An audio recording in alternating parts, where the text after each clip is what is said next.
Hello everyone, it's me, Demetrius Villa from the High Speed Rail America Club. I'm here in Daytona at the Museum of Arts and Sciences for a very special comeback episode. Beside me are two vintage railway cars from a bygone era. One, the California Zephyr, and the other, the legendary Hiawatha. But the question we're going to answer here today, why did the US go from having such opulent services to having not so opulent services? We're going to answer that today. All aboard.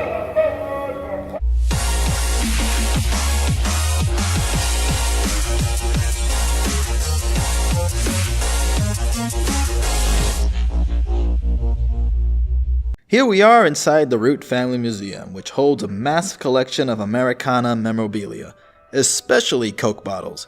That's because the Root Glass Company under Chapman J. Root and William Root actually designed the iconic Coca-Cola bottles we all know and love today. And they also just happen to be big fans of enormous teddy bears and racing automobiles, especially automobiles. But I'm not going to hang around all day and talk about that because, well, I'm not a guest on the Grand Tour. We're here to talk about the trains the family owned, which are now housed in the museum. The two train cars here represent a very different time in American history, a time where the train ruled and it made sure you could tell it was king, especially in bright orange. The Dell Rapids Milwaukee Hiawatha.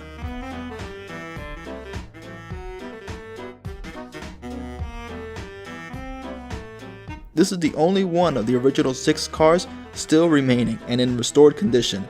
One of the others was destroyed in a fire, 1 is missing, and 3 were sold to Mexico, which if they ended up like my made in Mexico Ford Focus, they're leaking fluids and parts are falling more than a piñata. This particular car was restored, patched up, and reupholstered completely to its original status, taking 18 months to complete the process. The Dell Rapids ran on the legendary Milwaukee Road, blazing through the 400 miles of Chicago to Minneapolis in only 400 minutes, and that's including its stops. That's about 6.5 hours in 1948 time, compared to Amtrak today, aka America's Railroad, which does the route in 8 hours and 52 minutes. So not only was it faster, it was more stylish, sleeker, and well, classier. Then there's the Silver Holly, originally built by the Budd Company to be used on their Chesapeake and Ohio. It was sold to Western Pacific, Burlington, and Rio Grande for their California Zephyr service. Originally, it was a coach car, seating 24 people in the dome area and 36 downstairs. So the Silver Holly over here served on the California Zephyr and then became the private railroad car of the Root family, which is why they have it all spruced up here, similar to the Flagler train that we saw back when we were in West Palm Beach. But look at inside here. This is beautiful. This particular car was bought in 1970 by the Root family as their own private car and refitted with 4 bedrooms, 3 bathrooms, a kitchen, and a parlor. Basically, it was a house on rails. Now, a lot of this luxury was quite common for trains that included sleepers. One would receive full dining service, picturesque views of America's scenic landscape, comfortable beds, and actual bathrooms that human beings could use, as opposed to whatever 4-foot, 5-inch, 15-waist future creatures that today's Amtrak intended for these bathrooms. Like, I can't even fit in them. The California Zephyr back in 1949 took 49 hours and 20 minutes to complete its journey from Chicago to San Francisco. Today, Amtrak does that in 51 hours and 20 minutes, forever befuddling historians and progress seekers alike that the passage of time doesn't always make things better. So the million-dollar question is, what the hell happened? There's some terrible misconception going around as to why train service began to fail in the United States. One of them being that America lacks the population numbers and density is absolutely false. These trains not only ran at a time where the US had about half the population it has today, but at a time the automobile was cheap enough for the average consumer and quite popular as well. Which brings us to the next misconception. The automobiles and the airlines naturally took away demand. Again, that's false. Airlines had a tough time competing with railroads because, well, they never made any money. Until the government stepped in and footed the cash. Of course, the government never foots its own cash. A lot of it came ironically from, well, railroad revenue. There was a massive campaign in the 1950s by several railroad companies, some including the New York Central Railway, Illinois Association of Railroads, and the American Association of Railroads because, honestly, nobody likes having their money forcibly taken away to be given to their competitor to the tune of billions of dollars. Just from 1921 to 1955 alone, the government financed more than $93 billion worth of pavement construction and maintenance of roads and highways. And that's in 1955 dollars. In our current year dollars, that's around $850 billion. Now, much of the revenue that railroads receive are through their freight service, which has still survived today and remains to be the most efficient form of transporting goods. But through the 1950s and 60s, it was getting harder and harder for railroads to maintain their once profitable passenger lines that were clinging on to dear life. In 1967, the U.S. Postal Service pulled all of its first-class mail contracts from passenger rail lines to move them onto trucks and airplanes, signaling the final nail of the coffin and ending an era. How would you like to run a business if the government used your tax dollars to build one alongside you, then made it tax-free and turned it over to a competitor, and helped him operate and maintain it? That is the problem of the railroads. Now, despite outdated policies which restrict us, discriminate against us, and would have put any other industry out of business, the railroads have made progress.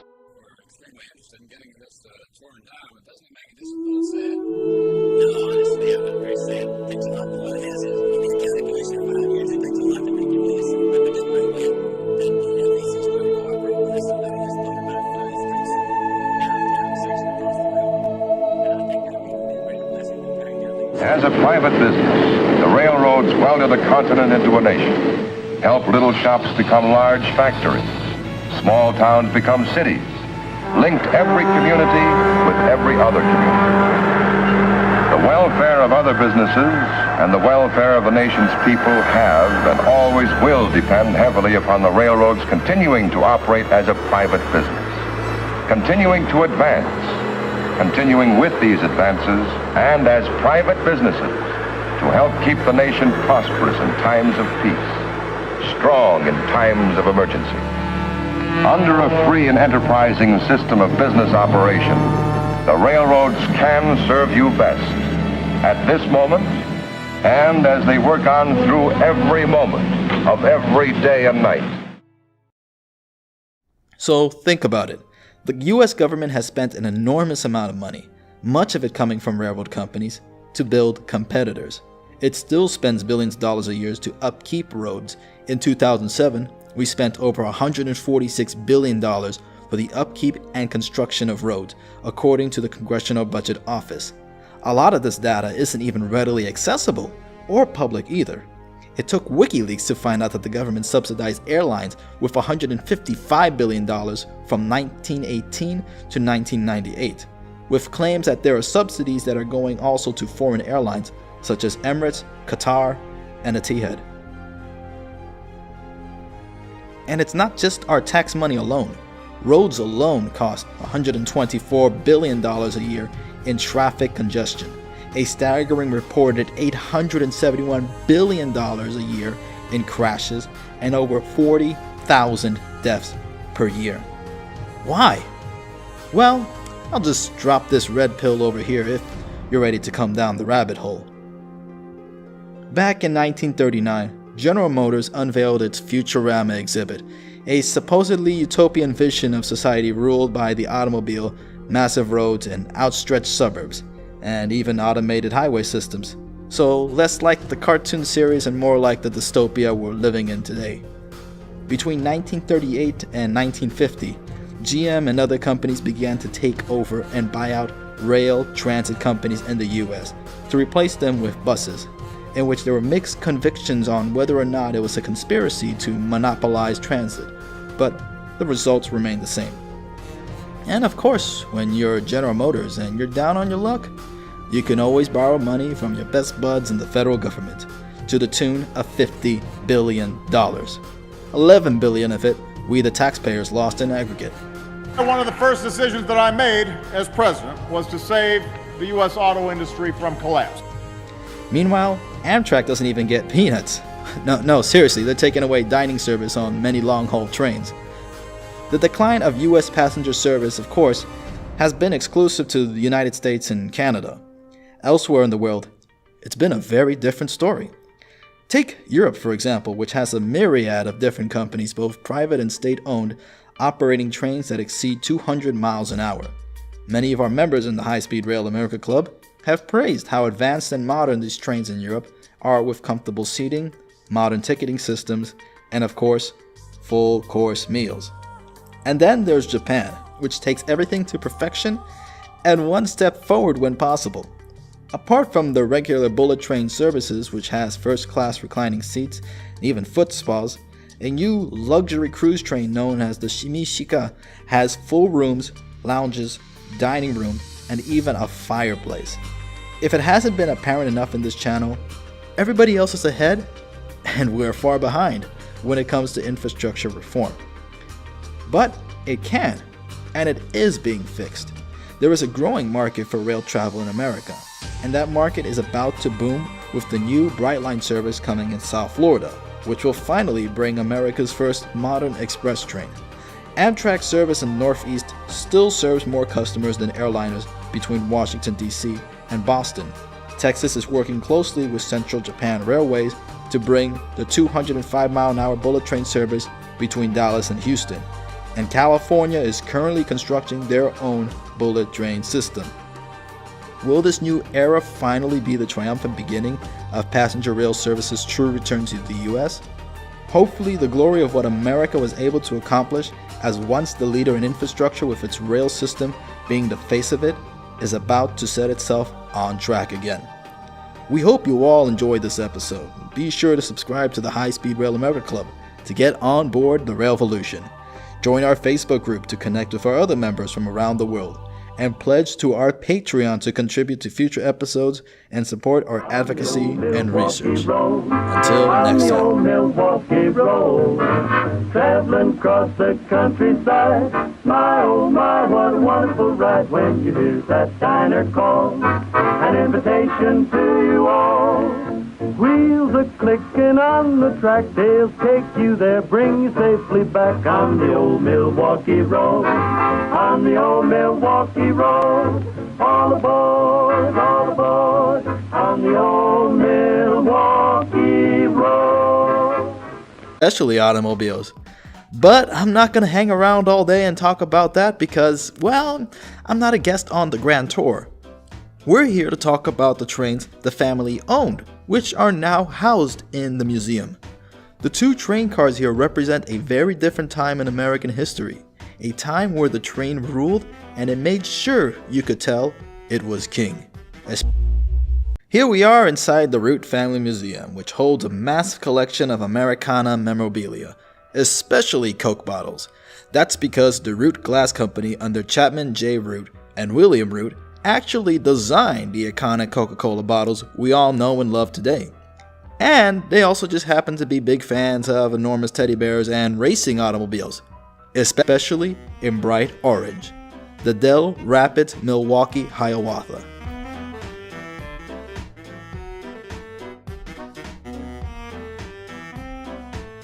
This is the only one of the original 6 cars still remaining and in restored condition. One of the others was destroyed in a fire, 1 is missing, and 3 were sold to Mexico, which is... Hello everyone, it's me, Demetrius Villa from the High Speed Rail America Club. I'm here in Daytona at the Museum of Arts and Sciences for a very special comeback episode. Beside me are 2 vintage railway cars from a bygone era. One, the California Zephyr, and the other, the legendary Hiawatha. But the question we're going to answer here today, why did the US go from having such opulent services to having not so opulent services? We're going to answer that today. All aboard.